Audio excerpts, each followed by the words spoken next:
विश्वानि देव सवितर्दुरितानि परासुभ यद्भद्रं तन्नयासुभ। ओम शांति शांति शांति। नमस्ते।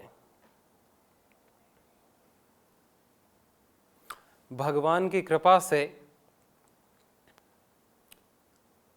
हमको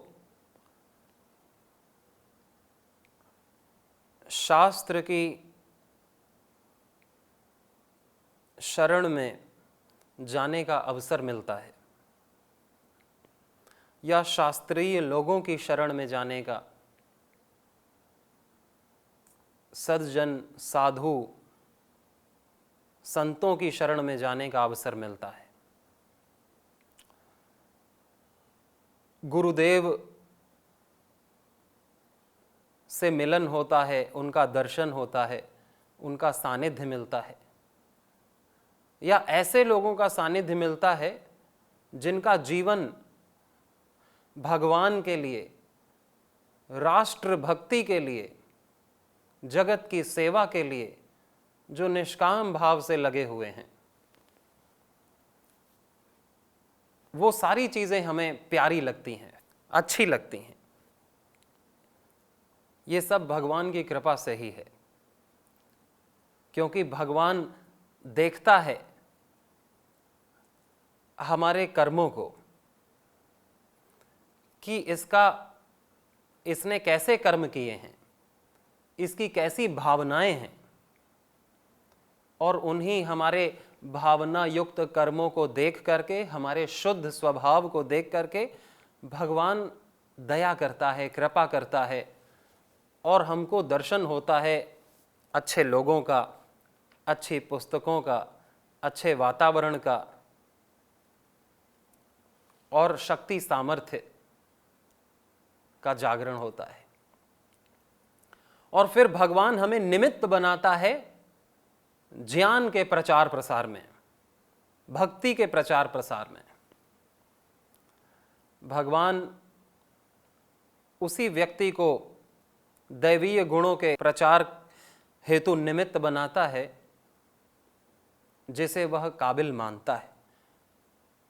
और काबिलियत हमारी देखी जाती है हमारे हृदय से, कि हमारे हृदय में कितनी निश्चलता है, निष्कपटता है, पवित्रता है, और कितना हम भगवान के दिए हुए इस वाणी के सामर्थ्य को, शरीर के सामर्थ्य को, भौतिक सामर्थ्य को कितना हम सेवा में लगा रहे हैं,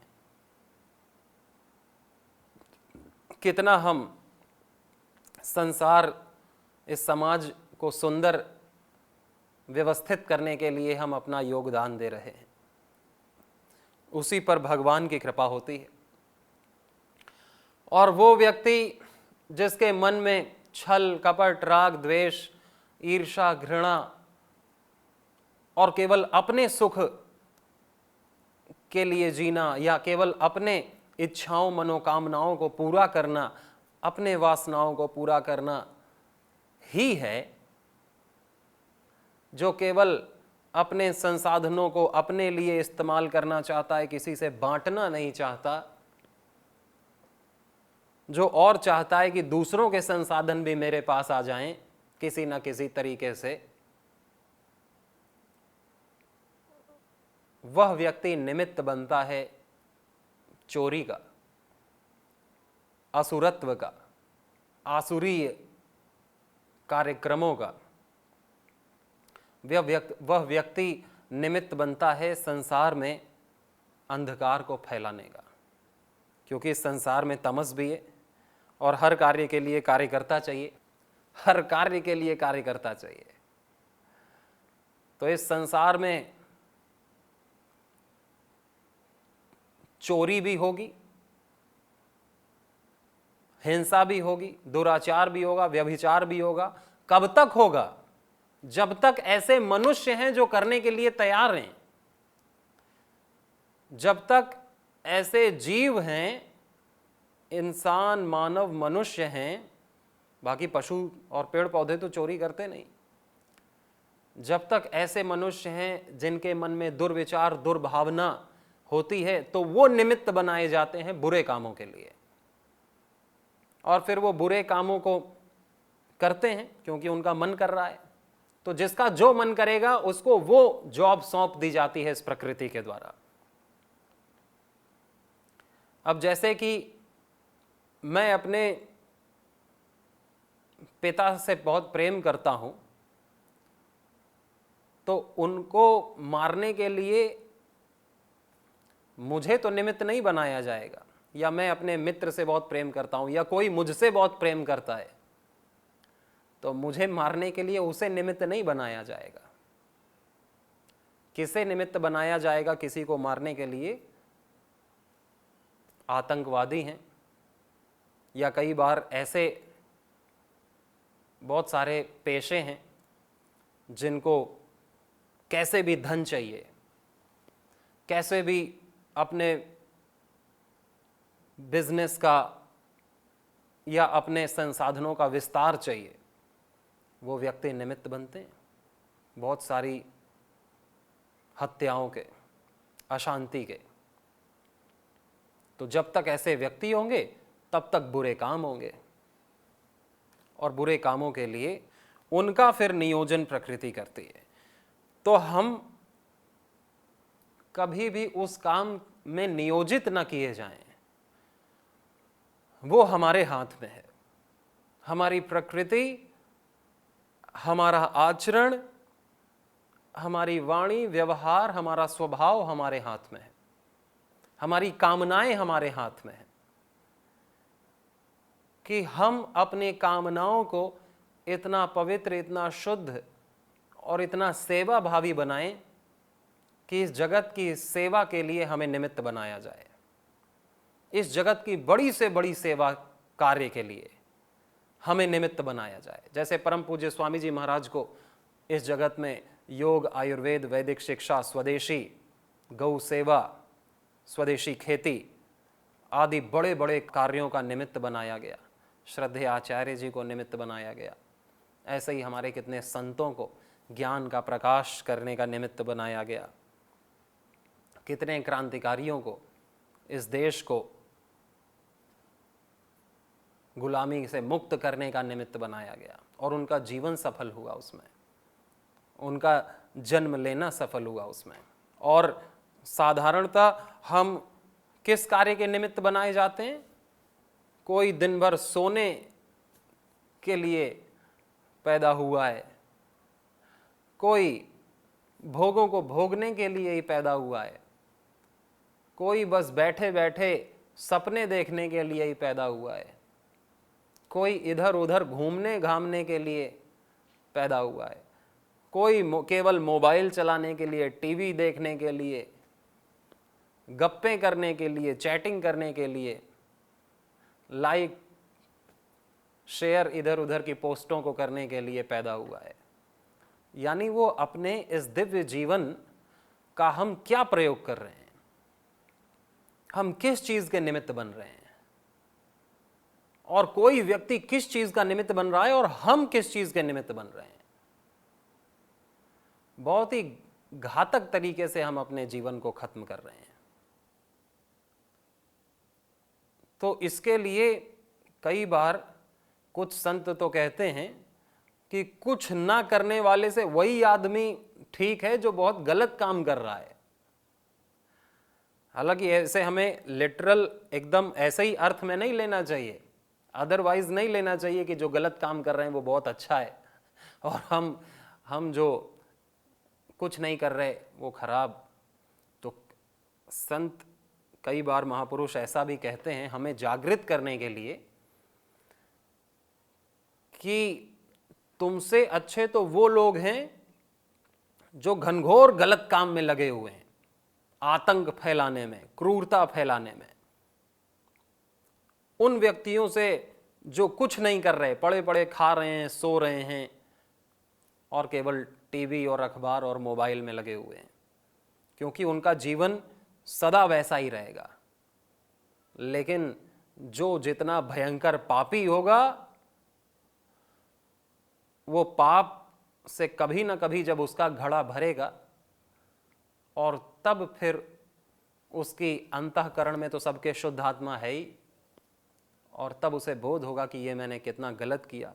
और उस पाप के, इतना जो उसने पाप इकट्ठा किया, उसके बोझ से ही, उसके दुख से ही जो शक्ति इकट्ठा होगी, वही उसको सत्य की तरफ, सत्व की तरफ प्रेरित करेगी, उसको बूस्ट करेगी, उसे फ्यूल करेगी ऊपर उठने के लिए। लेकिन जो व्यक्ति पहले से ही आलसी प्रमादी हो, वो फ्यूल ही नहीं इकट्ठा कर पा रहा है, ना अच्छा कर पा रहा है, ना कुछ गलत। गलत तो वैसे करना ही नहीं चाहिए। इसीलिए मैंने कहा इसे अन्यथा नहीं लेंगे कि हमें गलत करने के लिए कहा जा रहा है और गलत करने से हमें फ्यूल भरेगा और फिर हम सत्य की तरफ मुड़ेंगे। कुल कहने का अर्थ ये है कि कितनी मेहनत करते हैं जिन्हें हम बुरा आदमी कहते हैं, गलत आदमी भी कहते हैं, वो भी सोते नहीं, घर में नहीं बैठते, नहीं तो इस संसार में इतनी बुराई नहीं फैलाई जा सकती थी। दिन रात प्रचंड पुरुषार्थ करते हैं, भले ही गलत दिशा में करते हैं। तो असुरों से भी ये सीखने को मिलता है कि हमें पुरुषार्थ करना चाहिए, हमको हाथ पर हाथ धर के बैठना नहीं चाहिए, हमको सोते नहीं रहना चाहिए कि हम सोते सोते बैठे बैठे किसी की बुराई करते रहें। उससे कुछ भी हासिल नहीं होता, ना उससे समाज में परिवर्तन आएगा, ना राष्ट्र में परिवर्तन आएगा, ना हमारे स्वयं में परिवर्तन आएगा, ना हमारे घर में परिवर्तन आएगा। हम इस जीवन को व्यर्थ करते हैं, बिना कुछ किए ही, लेकिन मन से कुछ ना कुछ करते रहते हैं, बाहर से असमर्थ रहते हैं कि मैं क्या करूं, मुझसे क्या होगा, मैं क्या कर सकता हूं। इतना घनघोर घटाटोप छाया हुआ है अज्ञान का, इतना भयंकर आक्रमण हो रखा है असत्य का, भ्रष्टाचार का, अनैतिकता का। मैं क्या कर सकता हूं, ऐसा व्यक्ति कहता है बाहर से, लेकिन अंदर से तो वो कुछ ना कुछ सोचता रहता है। किसी को गाली देगा तो किसी की प्रशंसा करेगा, बातें तो करेगा ही, मुंह तो नहीं, मौन तो नहीं रहता। मौन तो एक बहुत बड़ा तप है, मौन तो नहीं रह सकता। और मन को भी शांत नहीं कर सकता। मन को शांत करना, अमन हो जाना भी बहुत बड़ा तप है। तो ना तो व्यक्ति मन को शांत कर सकता है, ना वाणी को शांत कर सकता है। बस वो लेटे लेटे, अखबार पढ़ते पढ़ते और सोशल मीडिया और टीवी देखते देखते किसी न किसी के बारे में गलत सही कुछ भी कुछ बोलता रहेगा। बाहर से कहेगा कि मैं असमर्थ हूं, क्या करूं। तो फिर बोल क्यों रहे हो? फिर तो सीधा ही ध्यान साधना में लग जाओ। व्यक्ति का जितना सामर्थ्य हो उतना उसे करना चाहिए। और भगवान ने सबको कुछ ना कुछ सामर्थ्य दे रखा है, और उस सामर्थ्य का सदुपयोग करना ही इस जीवन की वर्तमान की सफलता है। अगर हम वर्तमान में दिए गए सामर्थ्य का सदुपयोग ही नहीं कर पाएंगे तो भगवान हमें और सामर्थ्य भला क्यों देगा? फिर हमें भला भगवान मुक्ति का, निर्वाण, कैवल्य का, महापुरुष बनने का, महामानव बनने का सामर्थ्य क्यों देगा, जब हम एक साधारण मानव बनने का सामर्थ्य का भी उपयोग नहीं कर पा रहे हैं। और हम चाह रहे हैं बड़ा बड़ा कि काश मैं भी वैसा होता, काश मैं भी वैसा होता, काश मेरे पास भी ये सब कुछ होता। ये काश काश करने से व्यक्ति मर के आकाश में चला जाता है, लेकिन उसे कुछ प्राप्त नहीं होता, वो समाप्त हो जाता है। प्राप्ति के सपने देखते देखते उसकी समाप्ति हो जाती है। इसलिए असुर लोग जैसा प्रचंड पुरुषार्थ करते हैं असत को फैलाने के लिए, अंधकार को फैलाने के लिए, वैसा ही पुरुषार्थ यदि सज्जन लोग करने लगें सत्य को फैलाने के लिए, तो जीत सत्य की होगी, जीत धर्म की होगी। क्योंकि सत्य पहले से ही है, वो उघाड़ना होता है बस उसे। उसके लिए हमें ज्यादा नहीं, कम से कम उतना ही पुरुषार्थ करेंगे तो सत्य उघड़ आएगा। और सत्य जो पहले से ही है कभी लुप्त नहीं होता है, वो बस अदृश्य हो जाता है, फिर वो दृश्यमान हो जाता है। जैसे सूर्य बादलों के बीच में अदृश्य हो जाता है, लेकिन होता तो है, बस बादल हटते हैं कि सूर्य दिखता है। परंतु हम केवल बुराई को कोसने में लगते हैं, असुरों को कोसने में लगते हैं, अपने पुरुषार्थ से यथा सामर्थ्य नहीं करते। जब तक व्यक्ति सोता रहेगा, जब तक सात्विक व्यक्ति जो भी है वो निष्पक्ष निरपेक्ष रहेगा कि मुझसे क्या लेना देना, तब तक असुरत्व, बुराइयां, भ्रष्टाचार, अनैतिकता और हर प्रकार के दुर्व्यसन हावी रहेंगे राष्ट्र में, विश्व में, जिसकी हानि हर व्यक्ति को होगी।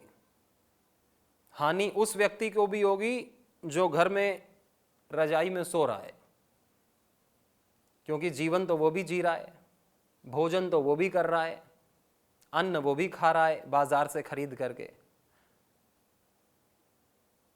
वातावरण जो बाहरी वातावरण है उसमें वो भी सांस ले रहा है, अस्पतालों का वो भी प्रयोग कर रहा है, शिक्षा का वो भी प्रयोग कर रहा है, सारी जो संसाधन है देश के उसका प्रयोग कर रहा है। तो जीवन तो सबका अफेक्ट होता है, लेकिन उस अफेक्शन, वो जो प्रभावित हो रहा है व्यक्ति, उसका जिम्मेदार कौन है? उसके जिम्मेदार वो लोग हैं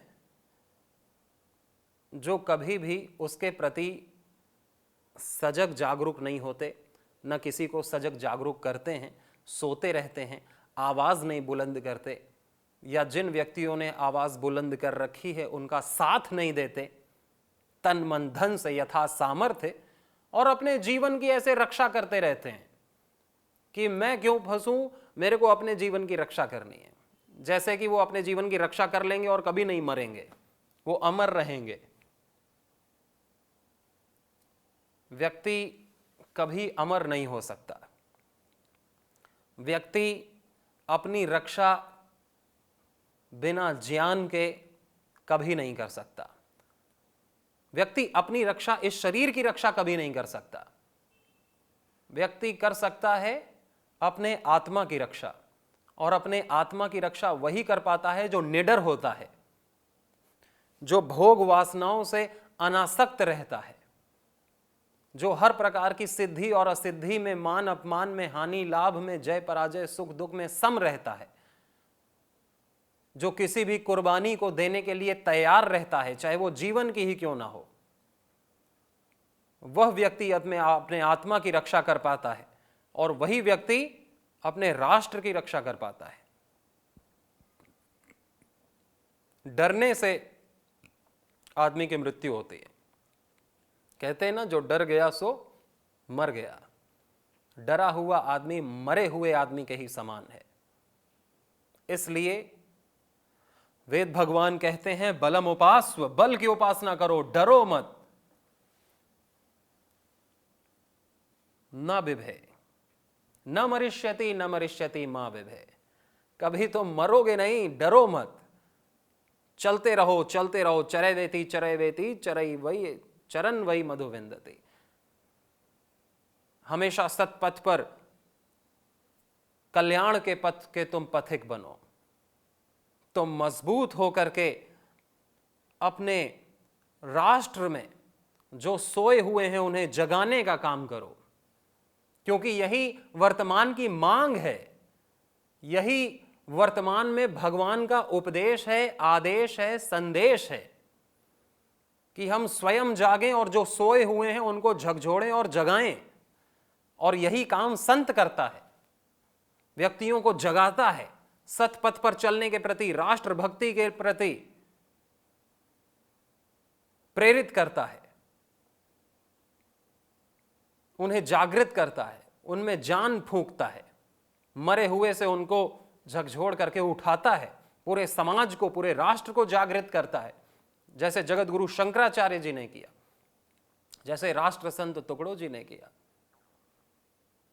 जैसे समर्थ गुरु रामदास ने किया, जैसे स्वामी विवेकानंद ने किया, जैसे महर्षि दयानंद जी ने किया, जैसे महर्षि अरविंद ने किया, जैसे गुरु गोविंद सिंह जी ने किया, जैसे वीर बंदा वैरागी ने किया, जैसा वीर सावरकर ने किया, जैसे हमारे लाखों क्रांतिकारियों ने किया, जैसा आज परम पूज्य योग ऋषि श्री स्वामी जी महाराज कर रहे हैं, जैसा श्रद्धेय आचार्य श्री कर रहे हैं। अपना पूरा सामर्थ्य, संसाधन झोंक रखा है, कोई चिंता नहीं। निंदन्ति नीति निपुणात यदि वा स्तुवन्तु, लक्ष्मी समाविशतु गच्छतु वा यथेष्टम, अद्यैव वा मरणमस्तु, अद्यैव मरणमस्तु युगान्तरे वा, न्यायात् पथात् प्रविचलन्ति पदम न धीराः। न्याय के पथ से जो ऋषि है, जो धैर्यवान है, जो साहसी है, उसका पद कभी डिगता नहीं। भले ही उसकी मृत्यु हो जाए या वो अमीर से फकीर हो जाए या सम्मानित से अपमानित हो जाए, कैसा भी हो, लेकिन न्याय के पथ से, सत पथ से, धर्म के पथ से वो अपने सिद्धांत से कभी नहीं डिगता। हम या तो ये कर सकते हैं, और यही ऋषि बनने का, भक्त बनने का यही मार्ग है कि हम एक कदम आगे बढ़ाएं। ये नहीं कि हम आज ही ऋषि बन जाएं, आज ही हम भक्त बन जाएं। उसके पहले हमें निडर बनना पड़ेगा, उसके पहले हमें अपने दोषों को छोड़ना पड़ेगा, अपने बुरी आदतों को बार बार दोहराना, निंदा, चुगली, आलस्य, प्रमाद, पापों की तरफ पग बढ़ाने से रुकना पड़ेगा। और उसके पहले हमें अपने मन में एक मजबूत, एक बड़ा संकल्प लेना पड़ेगा और उसके लिए पुरुषार्थ शुरू करना होगा कि मुझसे जितना हो पाता है मैं करूंगा, मुझसे जितनी मदद हो पाती है, जितनी सहायता, और ये मेरा काम है, मैं किसी की मदद नहीं कर रहा, ये गुरु का कार्य नहीं, ये मेरा ही कार्य है जो गुरु मुझे बता रहा है। ये राष्ट्र का कार्य नहीं, ये मेरा ही काम है जो भारत मां राष्ट्र मुझे बता रहा है, मेरी आत्मा मुझे बता रही है, हर प्रकार से भगवान मुझे बता रहा है। इसमें मेरी जीवन भी गया तो सफल। एक बार इस राह पे मरना 100 जन्मों के समान है।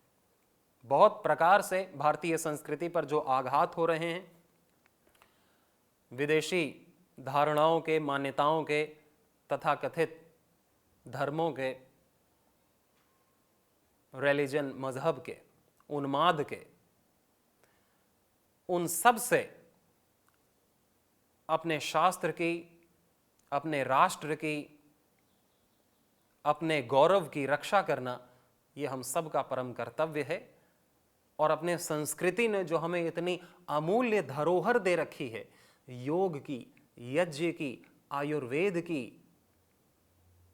गौ, गंगा, गायत्री, गुरु का ये जो देश है, ये तभी सुरक्षित रहेगा जब हमारी ये चीजें सुरक्षित रहेंगी।